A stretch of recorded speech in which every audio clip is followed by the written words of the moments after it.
Welcome to mother computer academy.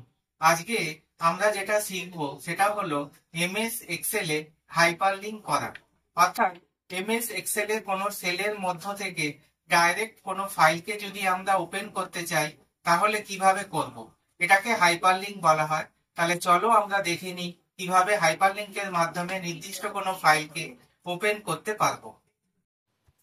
প্রথমে আমরা MS এক্সেলকে open করে আমরা হাইপার জন্য আমরা ইনসার্ট ট্যাবে যাব। ইনসার্ট ট্যাব থেকে হাইপারলিংক অপশনে যাব। একটি ডায়লগ বক্স আসবে, সেখান থেকে যে ফাইলের সঙ্গে অ্যাটাচমেন্ট করতে চাইব সেই ফাইলকে আমরা করব, করে আমরা ওকেতে ক্লিক করব। দেখতে পাচ্ছ, আমরা ওকেতে ক্লিক করার পর এক্সেলের যে কালারটা সেটি একটু চেঞ্জ।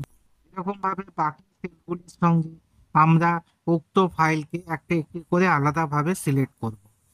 সিলেক্ট করবার পর দেখো প্রত্যেকটির সঙ্গে এবারে আমরা কি করব, ডাইরেক্ট ওপেন ক্লিক করে এটিকে ওপেন করব। যেই ওপেন করব দেখতে পাবো ওই ফাইলটির যে বায়োডাটা যুক্ত ছিল সেই বায়োডাটা ওপেন হলো।